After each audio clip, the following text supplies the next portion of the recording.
दोस्तों यहाँ भगवान श्री कृष्ण कहते हैं कि इस मृत्यु लोक का हर प्राणी, चाहे हो मनुष्य हो या पशु पक्षी हो या फिर पेड़ पौधा हो, हर सांस लेने वाला प्राणी अपने जन्म के साथ मृत्यु को भी लेकर आता है। हर प्राणी को एक ना एक दिन निश्चित क्षण पर मरना अर्थात अपना शरीर त्यागना ही पड़ता है। मनुष्य को सिर्फ कर्म करने का अधिकार है, फल की इच्छा न करें। दोस्तों यहाँ भगवान श्री कृष्ण कहते हैं कि मनुष्य को चाहिए कि फल की इच्छा त्याग कर कर्म को अपना धर्म समझकर करें, क्योंकि जो भी मनुष्य फल प्राप्ति की इच्छा करता है उसका मन फल के बारे में सोचकर अपने कर्म और कर्तव्य से विचलित हो जाता है और उस इंसान को वो फल प्राप्त नहीं होता है जिसकी उसने इच्छा की हुई थी। इसीलिए भगवान श्री कृष्ण कहते हैं कि मनुष्य सिर्फ कर्म कर सकता है, फल कदापि मनुष्य के अधीन नहीं है। जो लोग फल की इच्छा से ही कर्म करते हैं वे लोग सुख दुख आदि के चक्र में फंस जाते हैं और उनकी मना शांति नष्ट हो जाती है। भगवान श्री कृष्ण कहते हैं कि मनुष्य अपने फल की इच्छा को त्याग कर कर्म को अपना धर्म समझकर करे तो उसको फल अवश्य मिल जाएगा, परंतु उस फल को वो विधान की इच्छा समझकर स्वीकार कर ले। और ज्ञानी व्यक्ति इसी योग को अपनाकर कर्मयोगी बन जाते हैं। इस विश्व में केवल शरीर मरते हैं लेकिन आत्मा अविनाशी है। शरीर के मरने पर भी आत्मा नहीं मरती है। दोस्तों यहाँ भगवान श्री कृष्ण कहते हैं कि आत्मा न कभी जन्म लेती है और न कभी मरती है। वो अजन्म, नित्य, सनातन और पुरातन है, जो शरीर के मारे जाने के बाद भी नहीं मरती है। जो सचमुच ज्ञानी होते हैं वो ना उनका शौक करते हैं जो मर गए हैं और ना ही उनका शौक करते हैं जो अभी जिंदा है, क्योंकि वो जानते हैं कि जो मर गया है वो फिर से जन्म लेगा और जो अभी जीवित है वो अवश्य ही मर जाएगा। मरने वाला फिर से जन्म लेगा, क्योंकि केवल शरीर का नाश होता है। शरीर के अंदर जो आत्मा है वो कभी भी नहीं मरता है, क्योंकि आत्मा को ना कोई शस्त्र काट सकता है और ना ही उसे अग्नि जला सकती है, ना ही जल गला सकता है और ना ही इसे वायु सुखा सकती है। दोस्तों यहाँ भगवान श्री कृष्ण कहते हैं कि मनुष्य के शरीर का एक अदृश्य अंग है मन, जो दिखाई नहीं देता, परंतु वही इस शरीर का सबसे शक्तिशाली हिस्सा है। मनुष्य को में के घमंड की मदिरा पिलाकर मदहोश करने वाला पाखंडी केवल ये मन ही है।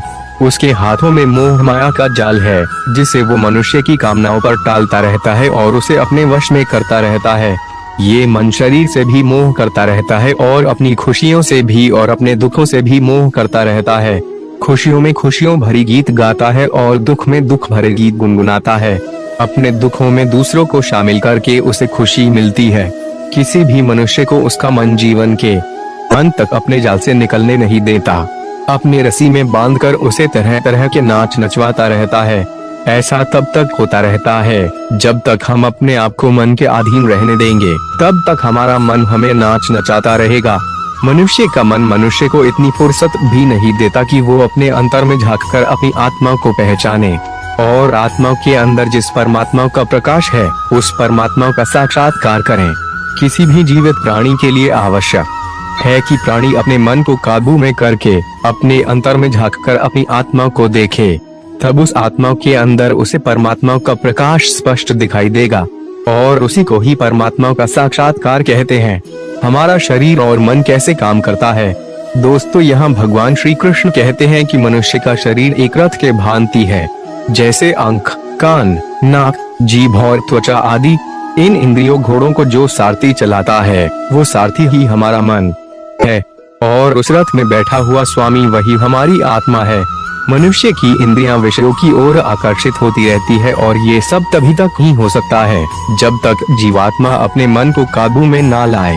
जब तुम स्वयं मन के अधीन न रहकर अपने मन को अपने अधीन कर लोगे तो वही मन एक अच्छे सारथी की तरह तुम्हारे शरीर रूपी रथ को सीधे प्रभु के चरणों में ले जाएगा।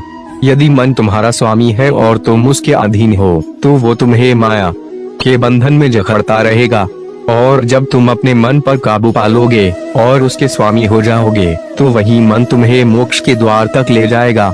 दोस्तों भगवत गीता के अनुसार इस दुनिया में 3 प्रकार की खुशी होती है। तामसिक खुशी। दोस्तों पहली प्रकार की तामसिक खुशी हमें ज्यादा सोने से या ज्यादा आलसी होने के वजह से मिलती है, यानी कि आराम करने वाली खुशी। राजसिक खुशी। दोस्तों राजसिक खुशी हमें जो किसी मटेरियल गोल को अचीव करने के बाद मिलती है, जैसे कि पैसे कमाना, गाड़ी खरीदना, दारू पीना आदि चीजें करने से जो हमें खुशी मिलती है वो राजसिक खुशी कहलाती है। सात्विक खुशी दोस्तों ये जो तीसरी प्रकार की खुशी होती है ना, उसे सात्विक खुशी कहते हैं। भगवत गीता ये कहती है कि तामसिक और राजसिक ये दोनों खुशियाँ अस्थायी होती है, और सात्विक खुशी है ना वो पहले हमें जहर की तरह लगती है लेकिन बाद में शहद की तरह लगती है। दोस्तों लॉन्ग टर्म और परमानेंट खुशी हमें अनुशासन और आध्यात्मिक स्टडीज करने से ही मिलती है, जिसे सात्विक खुशी कहते हैं। दोस्तों आप ज्यादातर किस तरह की खुशी में होते हैं, यह हमें नीचे कमेंट बॉक्स में कमेंट करके जरूर बताएं। दोस्तों यहाँ भगवान श्री कृष्ण कहते हैं कि इस संसार में केवल दो ही वस्तु है, एक शरीर और दूसरा उस शरीर में रहने वाला शरीरी। इस शरीर में रहने वाला जो आत्मा रूपी शरीरी है वो कभी भी नहीं मरता है, और जो शरीर है वो सदा रहता नहीं है।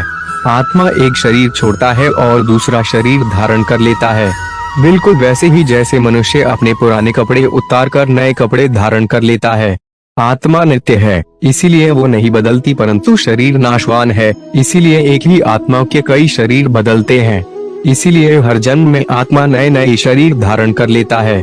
दोस्तों यहाँ भगवान श्री कृष्ण कहते हैं कि अगर कोई सांप किसी मनुष्य को अकारण काटता है तो उस सांप को उसका पाप नहीं लगेगा, और ठीक उसी तरह शेर दूसरे जानवर की हत्या करता है तो उसका उसे पाप नहीं लगेगा।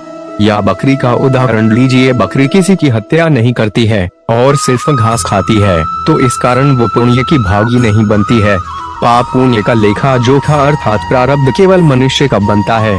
दोस्तों इसका अर्थ यह है कि अगर कोई पशु किसी की अकारण हत्या कर देता है तो उसका उसे पाप नहीं लगेगा, लेकिन कोई मनुष्य अगर किसी भी जीवित प्राणी की अकारण हत्या कर देता है तो उसे उसका पाप लगेगा, क्योंकि इस पृथ्वी लोक पर और समस्त प्राणियों में जो विवेकशील है वो अच्छे और बुरे की पहचान रख सकता है, और वो मनुष्य छोड़कर कोई और प्राणी ऐसा नहीं कर सकता। इसीलिए जब मनुष्य अपने पाप और पुण्य जब भोग लेता है तो उसे फिर से मनुष्य की योनि में भेज दिया जाता है। दोस्तों एक मनुष्य किसी कमजोर और बूढ़े व्यक्ति का धन लूटने के लिए उसकी हत्या कर देता है तो उस व्यक्ति को निश्चित ही उसके द्वारा किए गए कर्म का पाप लगता है। और यदि दुष्ट मनुष्य किसी स्त्री के साथ जबरदस्ती बलात्कार करने की कोशिश कर रहा है तो उस स्त्री की रक्षा करने के लिए अगर कोई व्यक्ति उस दुष्ट मनुष्य की हत्या कर देता है तो उसका उसे पाप नहीं लगता है बल्कि पुण्य लगता है। दोस्तों कर्म तो वही रहा किसी की हत्या करना, परंतु उस कर्म के पीछे की भावना क्या है और मारने वाले की नीयत क्या है, इसी के फर्क से ही एक ही कर्म किसी के लिए पाप हो सकता है और दूसरे के लिए पुण्य हो सकता है।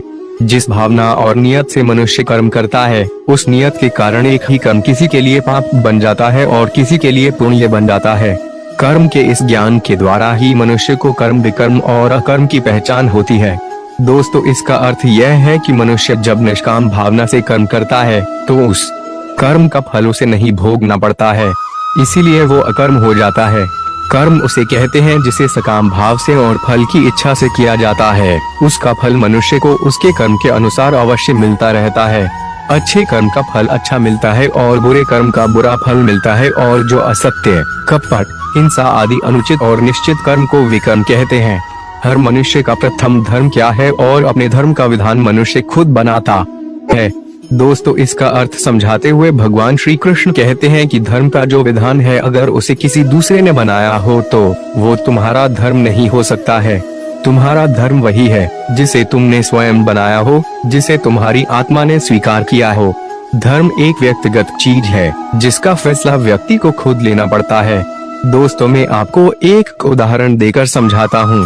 दोस्तों अगर किसी के गांव पर डाकू हमला करके उस गांव की लड़कियों का अपहरण कर रहे हैं और उसी समय किसी का पिता मृत्युशैया पर पड्डा अंतिम सांस ले रहा है और अपने पुत्र से बार बार पानी की एक एक घुट मांग रहा है, उस समय उस व्यक्ति का यानी कि उस पुत्र का क्या धर्म होना चाहिए? वो मरते हुए अपने पिता के कंठ में अंतिम समय गंगा जल की बूंद बूंद टपकाता हुआ अपने पुत्र धर्म का पालन करें, या फिर उसके गाँव की लड़कियों पर जो संकट आ गया है उनकी रक्षा के लिए अपने हाथ में तलवार उठाते हुए उन डाकुओं का मुकाबला करें? अवश्य पड़े तो अपनी जान भी देकर अपने गांव की इज्जत बचाएं। दोस्तों इसका निर्णय कोई दूसरा व्यक्ति कैसे कर सकता है?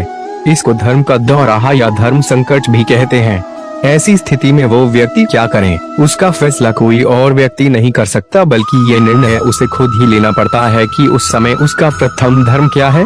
उस समय उसकी अंतरात्मा जो आवाज दे वही उसका प्रथम धर्म है। इसीलिए दोस्तों, हर व्यक्ति का धर्म व्यक्तिगत होता है और मनुष्य अपने धर्म का विधान मनुष्य खुद बनाता है। जिस मनुष्य में हारने की चिंता कम और जीतने की ख्वाहिशें ज्यादा होती हैं, वे मनुष्य मन से बहुत शक्तिशाली होता है। जीवन में सब कुछ हासिल कर लीजिए या गंवा दीजिए, मगर अपने स्वार्थ के लिए किसी का इस्तेमाल मत कीजिए। जिस तरह थोड़ी सी औषधि भयंकर रोगों को शांत कर देती है, ठीक उसी तरह ईश्वर की थोड़ी सी भक्ति बहुत से कष्ट और दुखों का नाश कर देती है। कभी कभी अपनी लाइफ में आगे बढ़ने के लिए उन चीजों और व्यक्तियों को भी त्यागना पड़ता है जो कभी तुम्हारी हृदय की गहराई